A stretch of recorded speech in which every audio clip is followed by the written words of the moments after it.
c'est parce qu'ils travaillent beaucoup plus que nous, que venons d'Afrique, au niveau industriel.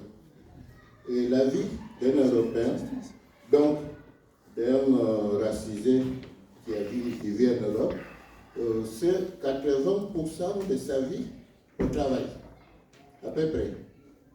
Il y a récemment, il est resté 10 ans après le retrait, 10 ou 5 ans. Donc tout se passe au travail. Et ceux qui sont noirs, afro-descendants,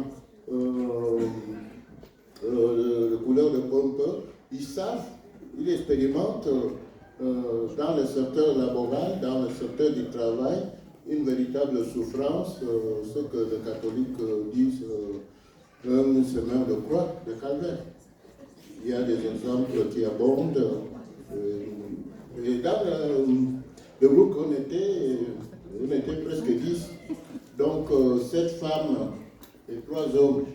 Malheureusement, les femmes ne veulent pas venir. Il n'y a que des mecs qui sont là. Et là, on a appris beaucoup de choses, d'autant plus que les participants venaient de groupes variés, enfin des horizons socioculturels variés. On avait des enseignants, des juristes, des balayeurs, des gens qui ont tous une expérience de travail très riche. Donc, de façon qu'on est resté 1 heure à nous donner des arbres de travail et tout. On nous a même parlé d'un Africain qui travaillait à la poste et qui a supporté mais sans c'était tout raciste pendant 19 ans. Il a fallu que cet homme qui est à côté de moi et M. Mutombo interviennent dans ce dossier, etc. Bon, je ne vais pas vous annoncer ces souffrances au travail. Et on va passer à des solutions que nous avons envisagées et je donne la parole aux juristes qui nous annoncent la première résolution qu'on a adoptée. Merci. Et bon, normalement c'est le rapporteur, donc il a les résolutions qui ont été prises, en tout cas les recommandations qui sont formulées par notre atelier. En fait, ce qu'on a fait, c'est que dans notre groupe, on a examiné la question du racisme sur les lieux de travail à plusieurs niveaux. D'abord, la période pré-recrutement ou pré-engagement. Donc, il y a l'annonce du poste, donc il y a des critères parfois qui nous excluent d'office. Il y a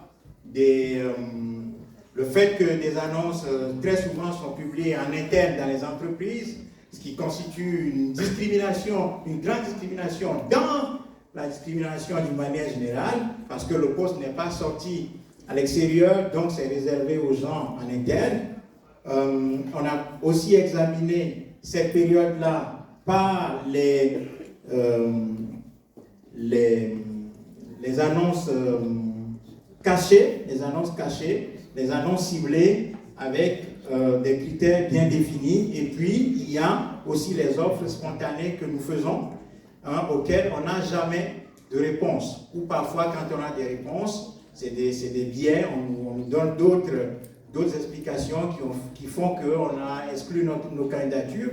Mais en réalité, il y a le fait que nos CV sont dans le dossier, donc il y a nos noms, nos photos sur le CV qui font que généralement on nous exclut. Mais là-dessus, on a regardé, enfin, en tout cas on a examiné que ce type de problème ou bien ce type de traitement peut être affronté tout simplement parce que en tant que candidat à un poste, si vous n'avez pas de suite ou bien si vous avez un refus de candidature, vous pouvez demander que l'employeur vous explique les raisons qui l'ont amené à refuser votre dossier. Et après, quand vous franchissez cette étape de l'annonce et puis que vous allez à l'entretien d'embauche, on a plusieurs biais. Il y a des questions, des commentaires, au lieu qu'on vous interroge sur vos compétences, sur votre parcours scolaire et professionnel, on va vous poser des questions sur votre provenance, sur votre culture, sur votre religion,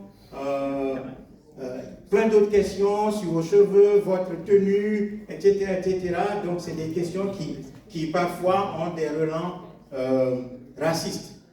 Donc, à ce niveau, au niveau de l'embauche, on voit également qu'il y a parfois des traitements qui ont une connotation raciste. Après, une fois qu'on franchit cette étape de l'embauche et qu'on est recruté, eh bien, on a examiné aussi la question du contrat. Dans la rédaction du contrat, souvent l'employeur, misant sur notre méconnaissance des lois et des textes, on peut introduire des traitements différenciés, notamment sur le plan salarial, sur le plan des prestations sociales, les vacances et autres. C'est ainsi qu'en tant que syndicaliste, on a vu des contrats où l'employeur donne 4 semaines à un employé, alors que dans le secteur, il y a une convention collective qui prescrit 5 semaines de vacances. Mais misant sur la méconnaissance de l'employé, il va lui donner 4 semaines de vacances ou bien le payer, en tout cas, de façon moins élevée que les autres collègues.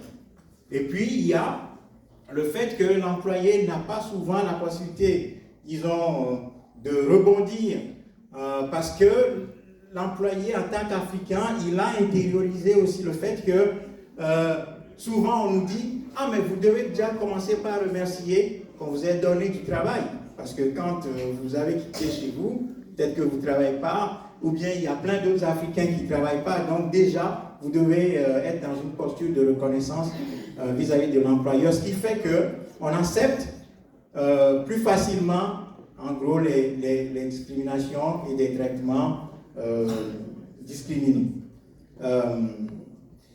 Et une fois que vous êtes embauché, on a examiné le racisme aussi sous l'angle de la vie dans l'entreprise ou au lieu du travail, où il y a plusieurs niveaux de racisme entre collègues qui vont faire. Et l'aspect le plus grave, c'est lorsque les collègues font des blagues racistes. On fait allusion à la banane. On a des exemples où on avait un dossier, le dossier dont parlait tout à l'heure Boumio, c'est à la Poste, un Africain qui travaille là-bas depuis 19 ans, qui subissait des commentaires racistes depuis 18 ans. Et parfois, le collègue lui faisait la blague « Ah, est-ce que tu sais la différence entre un pneu d'hiver et un noir ?» Et puis, qui connaît cette blague-là? Puis le gars, il dit non, mais je ne sais pas. Et puis il lui répond, ah, parce qu'en hiver, on enlève la chaîne au pneu neige. Et donc, c'est très vicieux, c'est sournois. Et le gars, lui, il a supporté ça pendant 18 ans.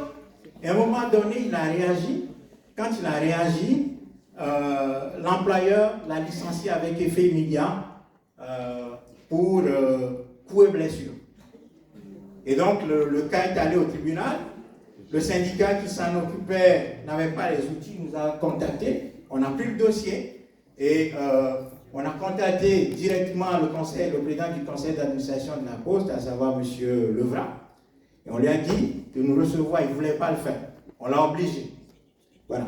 Du coup, on a résolu le problème. Donc, disons, dans le contexte du travail, il y a beaucoup de racisme. Enfin, il y a des commentaires comme ça où on nous fait des... vous êtes